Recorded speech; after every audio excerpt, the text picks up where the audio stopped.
installment of the Copa Club podcast, where today we continue our Copa America series. We've already covered Argentina, Brazil, Ecuador, and Uruguay. So if you've missed any of those episodes, feel free to catch up across Apple, Spotify, or YouTube. But today it's all about Venezuela, and I'm delighted that not one, but two Venezuelan experts have joined me in Dominic and Jordan. Jordan, I'll come to you first. Welcome to the show. How are you doing? Yeah, not too bad, thank you. It's nice and early here in Caracas. Nice sunny day as always. So nice atmosphere to join you with. Wonderful stuff. And Dominic, same to you. How you doing, mate?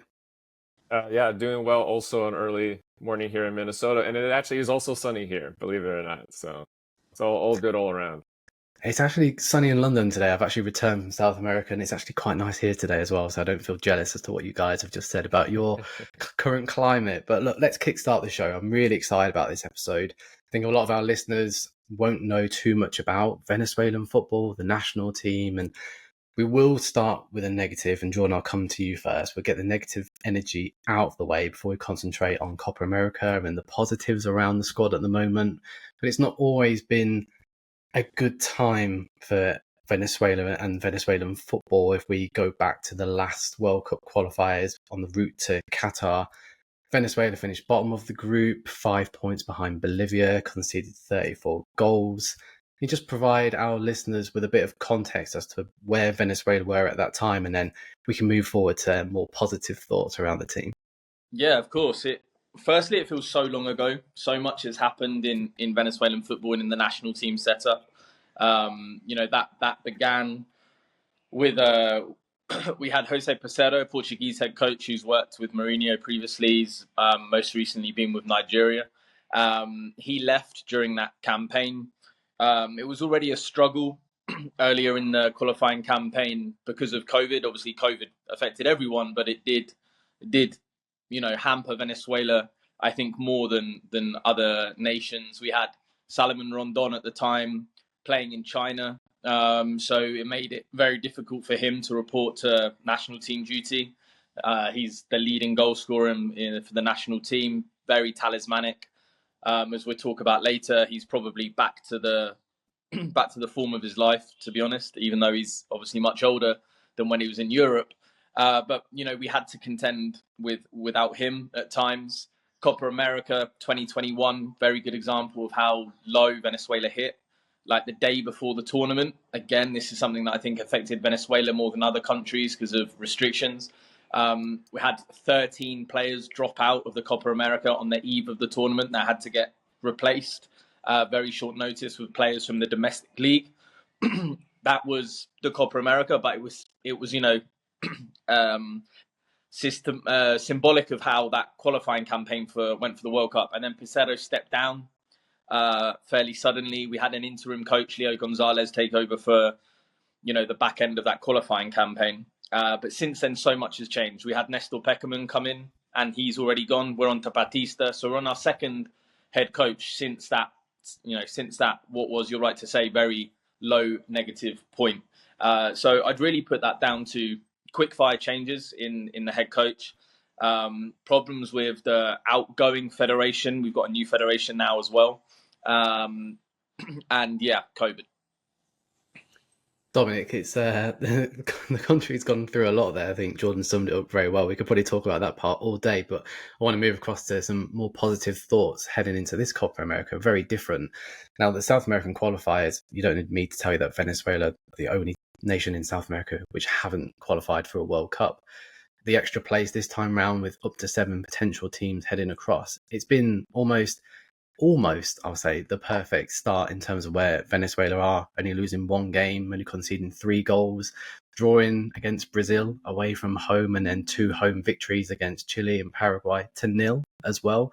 It's been a complete contrast, really. So talk me through why you think that's happened, and do you think it's finally deserved for Venezuela to have a bit of fortune, or do you think like everything's come together in terms of the new manager? Talk me through him as well. Yeah, I mean, I think there's a couple things that tie back to what Jordan was talking about with the Copa America in the previous cycle that have been very different so far this cycle. One is availability. There's been a lot of guys that just weren't consistently around the last cycle. He mentioned Rondon, who I had double checked as I remembered that the stat wasn't great. He only was available for 6 of the 18 qualifiers last cycle. 1/3. And even Soteldo, only 10. So, I mean, all those stars that you're thinking of, they barely played. They barely played the last cycle. Even if even if they hold a lot of attention. So, there's been a more consistent presence, I think, for those guys in this cycle. There's also been players like Rafael Romo who have really stepped up with sort of a strange goalkeeping cycle that Venezuela has been in the last couple of years with Will Griffinhas' injury issues, with Joao Graterol's sort of transfer business, moving between leagues, sometimes not having a lot of play time. Rafael Romo, who's a goalkeeper with a lot of European experience, has really stepped up and become a steady rock at the back of the pitch for Venezuela. So there's been guys that have really stepped up just at a game-to-game level. And then, of course, the sort of consistency of having Batista there to lead with a consistent message, to have not so much of a who is in charge, what is the message thing that Venezuela was kind of stuck in for so many years, from Dudamel before Pesero through the Pesero era, of course, with Gonzalez as well after. I think he's brought a lot of consistency. He's brought a big focus on mentality. I think something people have to understand is Venezuela are stuck in a situation where they have to deal with playing with teams that are bigger profile teams than them. Almost every week they play. You're going to have one window as Brazil, Uruguay. The next window is Argentina, Colombia. I mean, it's hard not to shrink. So it feels like the team is playing a little more self-focused, a little more about, who are we, what do we want to do, not so much about what is the other team wanting to do, what is the other team's history. Obviously, recently there was that tie against Brazil, which, for some countries, ties are not something to celebrate, but against Brazil, if you're Venezuela, it's certainly something to celebrate. So that game, Batista talked afterwards a lot about mentality, a lot about our play style and what we want to achieve. I think that's been a huge focus for him. I think that's something Venezuela has to master. I think that the times where countries like Bolivia and Paraguay have thrived, that's been a big part of what they've done, is focus on themselves, not get so focused on the headline grabbing teams they have to play. Jordan, have you bought into Batista's sort of philosophy, and have you noticed like a huge breath of fresh air? Because I spoke to Ecuadorian experts around where they're sat at the moment, and they've brought in Felix Sanchez, obviously a new manager. And on the surface, you can look at the table, and they're only 1 point behind Venezuela, and like they've only lost one game as well, and they're heading into Copa America full of hope. But when I spoke to Ecuadorian experts and fans, they really weren't happy with their manager. And I think if you were to look at the table there, I think a lot of people expect Ecuador to do really well at Copa America, and they're in your group, but we'll get onto that a little bit later, and I think that could help Venezuela. But obviously Batista coming in, Dominic just spoke highly of him. Do you sort of echo his thoughts there with the new manager coming in? Yeah, I like the idea. I like what he's trying to do. Everyone has an idea of how they like to see football, how they want it to be played, how they want a national team to form an identity. I'm less enamored with how he's going about it, but that's like from like a football purist stance. Like I see him as very pragmatic. If we qualify for the World Cup, then it's warranted. He's justified his approach.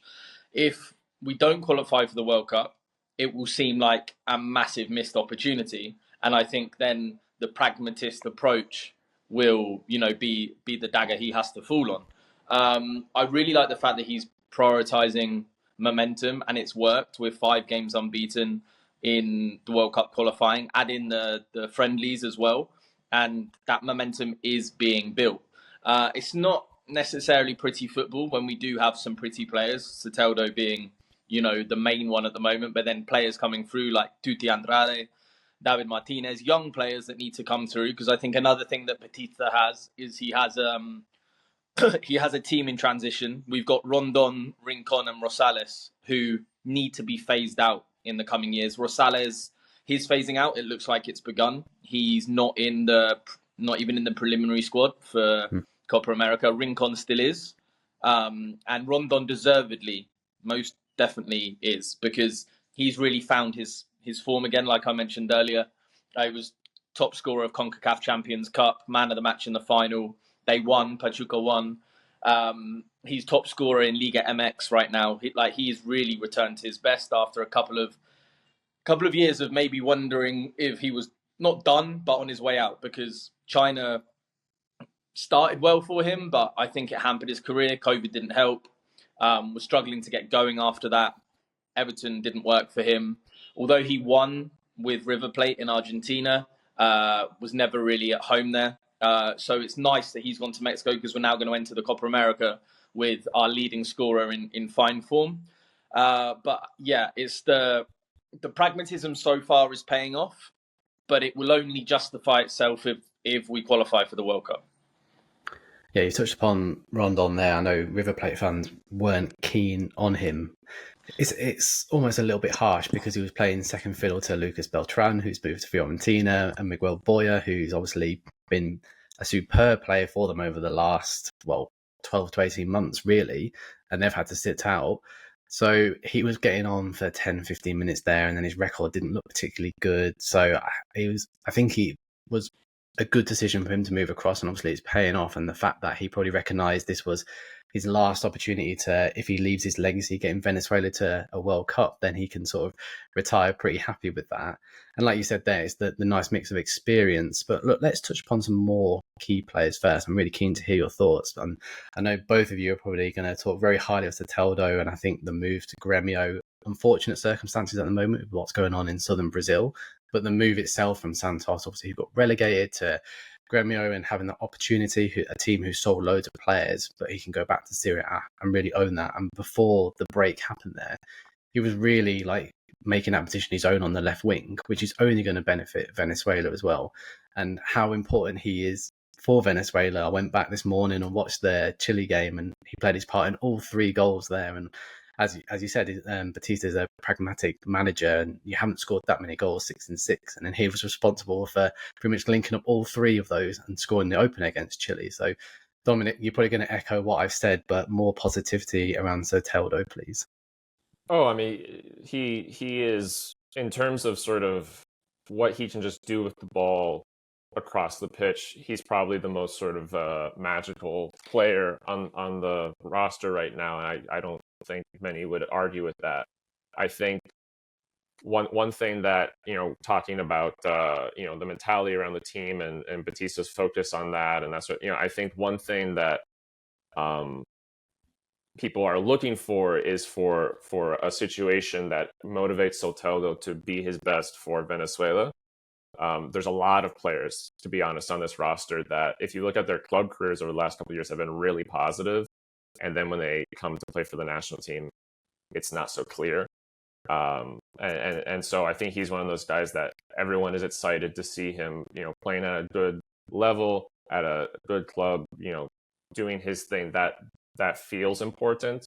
At the same time, I think it's important for Venezuela not to wander into being a one focal point team. There's going to be a lot of weight on the shoulders of people like Yangel Herrera, Christian Casas Jr., a lot of those other midfielders who are getting really consistent minutes at high levels as well.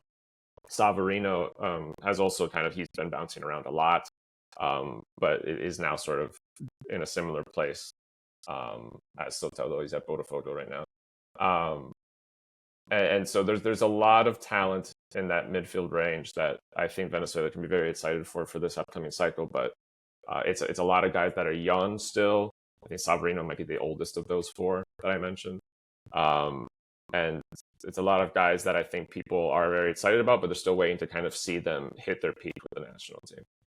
Yeah, I'm glad you've picked up on Savarino, who's moved across to Botafogo. Huge project going on there, and he's really settled well in Brazil. I've kept a close eye on him. I'm really impressed with how he settled into Brazilian football, a few goals to his name as well, and having him on the other side of Soteldo, it takes the pressure off him a little bit. Jordan, do you think that he could be a key player for Venezuela at Copa America?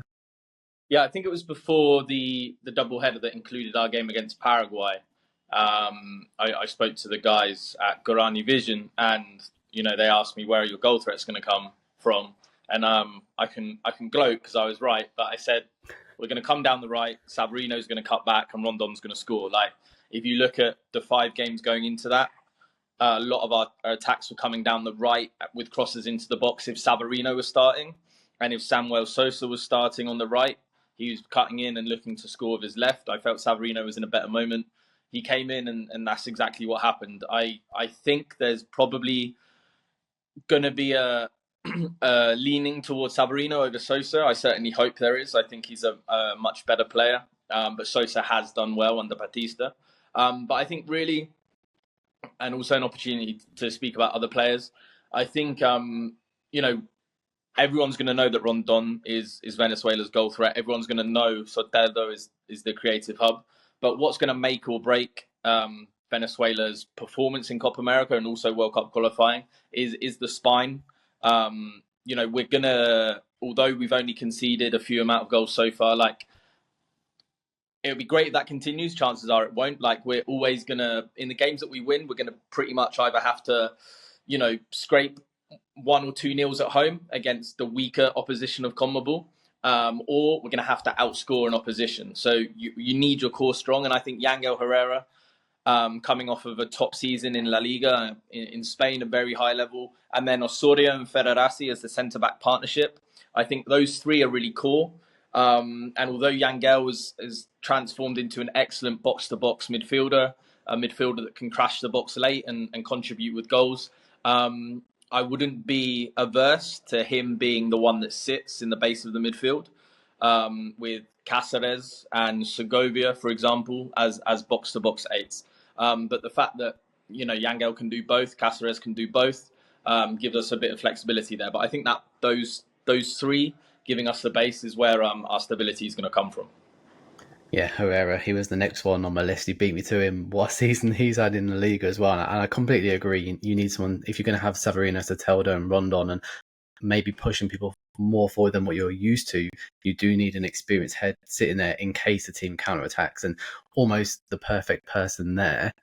We spoke a lot about the senior players there. I'm intrigued to hear, look, maybe not just for Copa America, maybe looking ahead the next year, 2-3 years. At Venezuela, you've touched upon younger players coming through. I'm keen to hear, Dominic, I'll come to you first. If you list one, don't take them all, so I can pass one over to Jordan at least. But there's 2 or 3 exciting players coming through the ranks at the moment. So, like, it's not just a short-term vision of, okay, if Venezuela do disappoint a little bit here, there's a couple of players here who will be exciting for the future. Yeah, I think one that comes to mind for me, because he's been playing at a really high level, but has still managed to kind of fly under the radar, is Jean Aramburu. He's managed to have a stint this season where he was basically starting or subbing into La Liga games every week or every other week. He's technically signed to Real Sociedad's youth team, second team, but played with the senior team on multiple occasions. Looked really good across all the different competitions he got to play in. If I recall, he got some European caps in there as well. He's looked really good. He's adjusted to the increasing challenge level really well. And, on the note of, while he's a right back, which isn't necessarily the spine, but on the note of sort of defensive performances, he seems like a guy that is ready to become more and more responsible for helping Venezuela defend. And even if for his club teams, that might be, that position might have more attacking responsibilities. For us, it's probably going to have more defensive ones.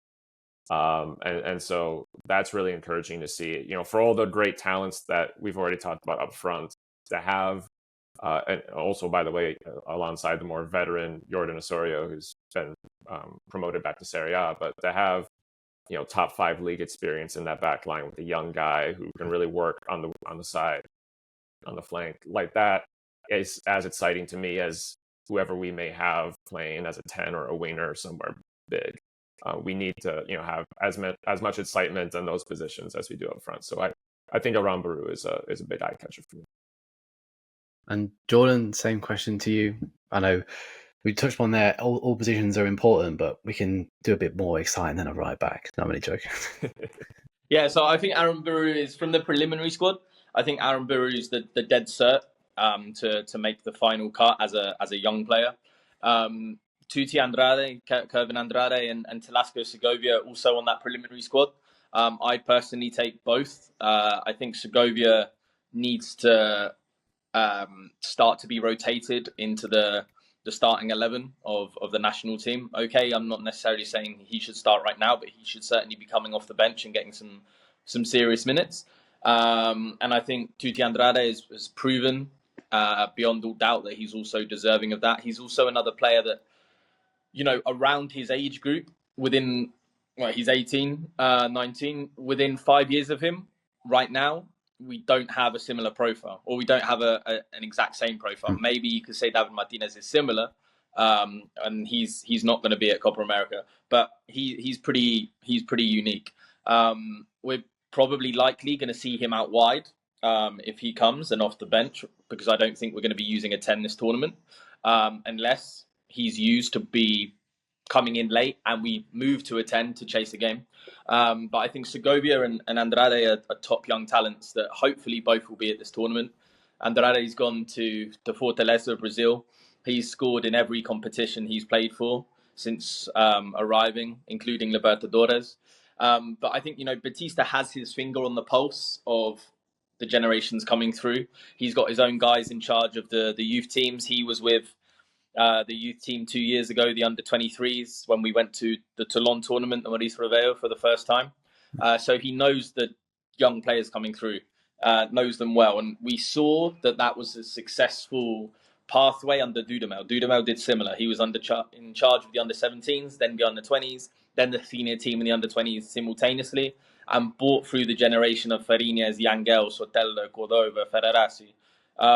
So it's proven in recent times to be a successful ploy. And I think, if he's here for the long run, he does have his finger on the pulse. He's hosting lots of modules in Venezuela, physically on the ground with local young players, with local league players. So he's a lot more involved than I think a lot of head coaches may be. And, I'm trusting in him at the moment that he will bring those young players through. Because like I said earlier, we are in a transition phase. We are having old heads that will go out soon. I thought that Copa America was going to be that transition point. And at least with Rosales, it looks like it will be. And I think it's reasonable to say that Rondon is now the only one guaranteed starting out of that trio. Rincon has been dropping to the bench. And I think if we qualify for the World Cup, Rondon would deservedly lead the line. But it is on Batista to start bringing those young players through. And I think we need to be brave in doing it. We're seeing Ecuador start Kendry Paez at the age of 16. I might live to regret this comment, but I'm making it anyway. Paez is not that much better than David Martinez for him to be starting for the national team in Ecuador, and Martinez not to be starting for Venezuela. So I think the national team really need to platform those players so they get the value they deserve. Like if Martinez had been playing for the senior national team last year, like Paez was, perhaps he would have gone somewhere better than LAFC, somewhere bigger than MLS. And I know they tried, and I know that he was on the radar of plenty of European teams. But I think we need to be brave in chucking those young players into the senior national team. Okay, there's a gamble that we put too many young players in and we don't qualify for the World Cup, for example. But I think the balance needs to be struck. So far, I think he is striking that balance because the under-17s and the under-20s did very well last year. The under-17s getting to the World Cup finals, 2 Toulon tournaments, one of which we got to the final. So I think so far he's proving what he's saying in press conferences about bringing the youth players through. And his track record does back that up, not just at Venezuela, but with the Argentina national team, with club teams in Argentina. Batista's coaching background is with youth teams. So I think there's a lot to be excited about with the new generations coming through. Well, you've made the clip for this podcast very easy, what you just said about David Martinez. Definitely one to get very excited about. It's a shame that he is injured at the moment. His first goal out in the MLS was typical Martinez, cutting in on his left, showing a little bit of trickery, and then foolishly showing his immaturity in terms of getting sent off for kicking the ball away for a second yellow. But we can park that to one side. And interesting to see when he comes back from injury, exactly if he does go into the Venezuelan side. Before we move on to the next part, I do want to put a little bit of a plug here. You mentioned Kevin Andrade, and he's moved to Fortaleza. It looks a really exciting talent. And we will be speaking to Fortalez's sporting director for the next Copa Club magazine. So keep an eye on that, where we'll figure out and find out even more about Andrade and like his particular transfers and what Fortaleza are trying to achieve at the moment. But away from that, I'm back to Venezuela. Let's talk about that Copa America group, because on paper, it looks tricky, doesn't it? Mexico, Ecuador, and then finishing with Jamaica. It's almost like you probably wanted that Jamaica game first to sort of set the tone, but you will finish with it instead. But I have mentioned about Ecuador and Ecuadorian fans not being particularly happy with Felix Sanchez playing rather negative football. Yes, they've got Kendry Páez in there, but they're very much relying on him at the moment. They've got a bit of a striker issue heading to Copa America. Mexico, they're a little bit more of an unknown to me. I won't lie, I won't pretend I know too much about them, but they're expected to win that group, which says a lot about them compared to Ecuador, where there's a lot of high hopes outside of the fan base. But Dominic, thoughts on Venezuela here potentially squeezing through the group? Do you think it's at all possible? I think it's very possible. I think that, I mean, this is not an easy group. I'm not sure if it would have been possible to get a truly easy group out of this tournament. My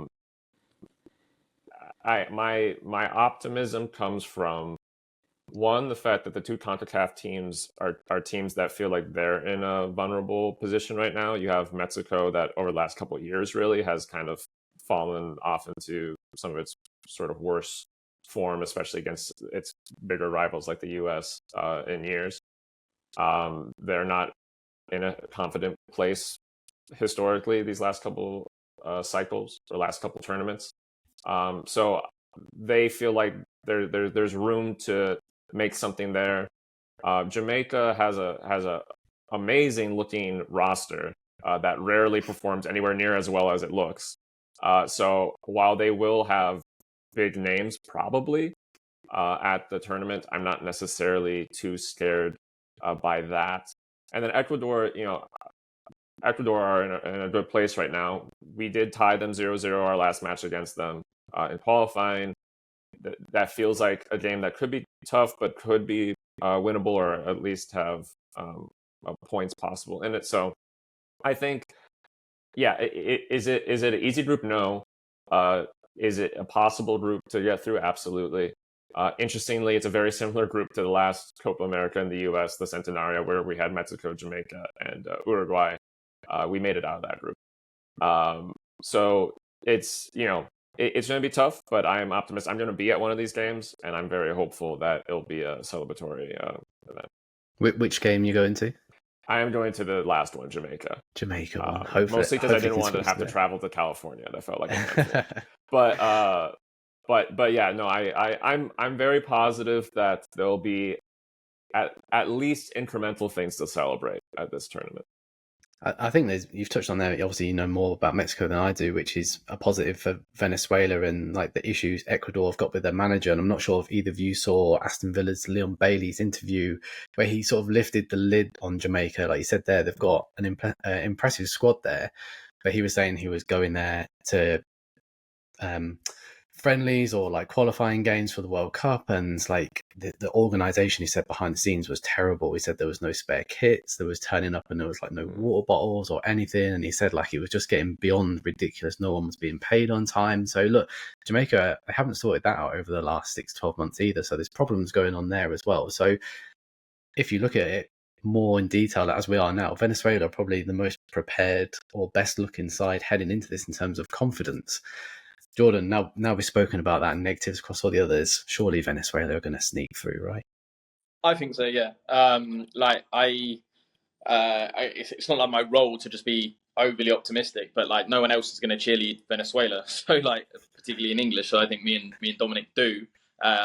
We do, and I think we need to when it's appropriate.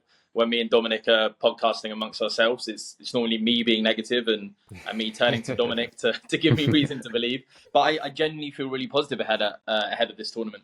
I think it's overlooked and underestimated by non-South American football fans, mainly in Europe, that how strong CONMEBOL is. Like, it's an incredibly strong confederation of just 10 teams. And when you're a country like Venezuela, when you're not Brazil and Argentina, maybe you can include Colombia. You are limited to who you play in friendly. So you're limited in the variation of your opposition. If a national team is coming to South America, which is, a huge undertaking, a costly undertaking, you're not coming to play Venezuela or Paraguay or Bolivia or Ecuador. You're coming to play Brazil or Argentina. On the flip side, taking Venezuela over to Europe to play European opposition is equally hard work because of the money involved. So it's very easy for someone to look at like the record of Venezuela and just see a lot of heavy losses or just losses. But we're playing incredibly tough teams regularly, even in friendlies. We can venture out into Central America and North America for friendlies, but it's still quite a small pool. Where I see the positives in this group and the realistic chance of getting out is I don't think CONCACAF as a confederation is very strong right now. There was a lot of excitement around Canada before the World Cup. I didn't see it, and they didn't produce it. Mexico and Jamaica are not in good spots. Dominic summarized it perfectly well for Mexico. Ecuador, like you said, and from my own conversations with Ecuadorian fans and experts, is they're not in a good moment. So, and we have Rondon in great form. We have an unbeaten run of 5 games competitively, longer if you add in friendlies. I think we've only lost 1 in the last 10 under Batista. It's a local tournament, not just in the sense of it's the Copa America and geographically, but also we've got quite a few MLS-based players that are going to be making part of that team. We're going to have games in the south where there's going to be lots of local Venezuelan support.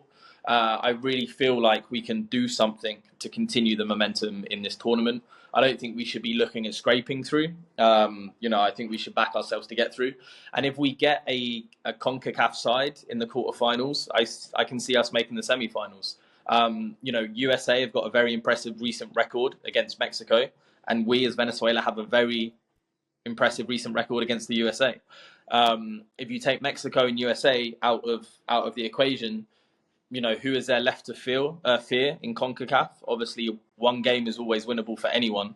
But I think you take Mexico and the US out of the equation, teams that I think we can beat. What you're left with, I also think we can beat. So I think if we get out the group, it could come down to luck of the draw if whether we can get to the semi-finals. But it's not going to be unprecedented for us to get out the group. It's not going to be unprecedented for us to get to the semi-finals. We got to the semi-finals in 2011 and we're really unlucky not to get to the final. So I think where it's a bigger tournament, it gives us more opportunity to do well, I think, because with all due respect to CONCACAF, I think it brings the level of the tournament down a little bit. But I think maybe if you're looking at this tournament as an outsider, you could consider Venezuela dark horses. Honestly, look, I've spoke to people around Argentina, Brazil, Uruguay, and this is the most positive people have been about a nation heading into this. I'm fully on the Venezuelan bandwagon now. You've convinced me. Look, guys, really appreciate your insight. Just finish with a couple of quick-fire questions to end it. I was going to ask about qualifying from the group, but we've obviously covered that, and Jordan's looking at the semi-finals, so the answer is yes there. But let's strip it back away from Copa America. World Cup. Is it Venezuela's time? Yes or no, Dominic? Yes. Jordan? Yes, and hopefully without the need of the extra spots. And looking back at Copa America, who do you think is going to be Venezuela's player of the tournament? Again, I'll start with you, Dominic. This feels easy, this feels like too easy, but Rondon. I think hasn't been in a brighter moment in a long time, so I think it's going to continue. Jordan? I'll go with Yangel just so we can spread our bets. Spread a bit. And look, in the last one, not even looking at Copa America, not even looking at the World Qualifiers over the next few years. Jordan, I think I know what you're going to say, but look, who's a player you're most excited about when it comes to Venezuelan football? It doesn't have to be the best, just personable. Dominic, come to you again. I'm going to go with, we've talked about him a little bit earlier, Talasco Segovia, just on the front of young guy who in the last couple of years, has had a lot of obstacles in his career. For a moment there, it looked like things were going really off the rails. He was basically without a club, and then got to a club and wasn't really playing. He's now starting regularly for Casa Pia in Portugal. He's kind of fought through the fog, and I think he's back on the train tracks and headed in a really good direction. And same to you, Jordan. I'll go to Tuti Andrade. Love the way he interviews. Love his ambition. It's not that he's big-headed. He knows what he wants. He's grounded. In recent interviews, he's been asked, where do you want to end up? He said the Premier League. He said, if not that, a top 5 European club. People doubt his height. He goes out and comes back with thighs double the size of most people's stomachs. Like, the only thing that will hold him back is people doubting him because of his size. You get people that believe in him, he's going to be top. Cool, brilliant. Look, thanks for coming on, guys. Remember to subscribe to the podcast on Apple, Spotify, or you can watch us on YouTube. But Dominic, Jordan, thank you very much for your time. Pleasure. Thank you.